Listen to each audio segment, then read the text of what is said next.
Everyone, welcome to the show. A Louisiana local news outlet just revealed that the Democratic Party leaders in that state accepted nearly $100,000 from utility companies. Then they funneled that money to a candidate who's pro-fossil fuels instead of their pro-climate candidate who was campaigning on holding the utility companies accountable for their destruction of the country, the planet, all their unnecessary price hikes. This was in a race for the Louisiana Public Service Commissioner, and that money came from companies that included Entergy, Clayco, Next Era Energy, and CenterPoint Energy, as well as the executives of those companies. On top of that nearly $100,000, there were also direct donations from those same companies. So luckily, his opponent, Devontae Lewis, won that commissioner's seat in spite of this obvious attempt to tip the scales. Lewis told the news outlet, quote, "It's completely baffling that the Louisiana Democratic Party says to hell with the future. This raises for me some serious questions about industry donations and campaign donations." And the president of the Young Democrats of Louisiana, it's a woman named Sierra Hart, she told a reporter, quote, "It makes you feel like you can't trust the system. You can't trust the process." Yeah, exactly. And people wonder why young voters choose to sit out elections. It's in part because of shit like this. When they see that corporate Democrats are just as loathsome and greedy as Republicans, and then they see that the party leadership is actively working against their best interests behind the scenes, why would they care? Why would they get involved or bother to stand in line for hours on end to vote for either party?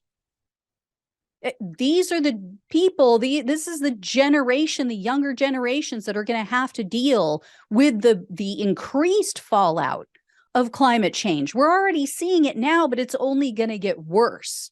And then you have Democratic Party leadership pulling this kind of crap. And Louisiana, by the way, is just as corrupt as Florida, but it just doesn't get the same amount of publicity. But a lot of the players and the cheaters are often the same entities and people in both states. So, for example, this Next Era Energy that I mentioned, that's the parent company of Florida Light and Power, which is involved with and tied to that Frank Artiles guy. He's the former Republican official who was indicted. He's awaiting trial right now in one of the ghost candidate cases in Florida. So longtime viewers of the show know I've been following all of those cases and reporting on those fake candidate cases for like 2 years now.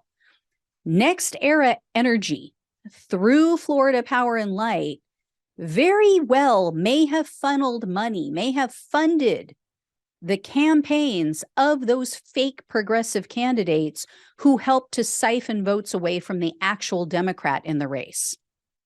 And here's how in bed they are with Artiles. When Artiles was a Florida state congressman, he fast-tracked a bill that would allow Next Era to charge Florida residents in his state, for the company's costs for fracking exploration in Oklahoma. So he wanted his constituents, potential consumers and customers of Florida Power and Light, to pay for exploration in another state. And that same year that he tried to push that bill through, Artiles attended a NASCAR event, and he waved the starting flag for this event that was sponsored by Next Era Energy. And this is while he's wearing a Next Era jacket. So the crossover between corruption in Florida and Louisiana is tremendous. And Louisiana, as you guys probably know, they have some of the worst air quality in the country, thanks to fossil fuels, thanks to factory farms, and they're constantly at risk from extreme weather events, thanks to increasing climate change. But knowing all of that, this is what the Democratic leadership in that state did.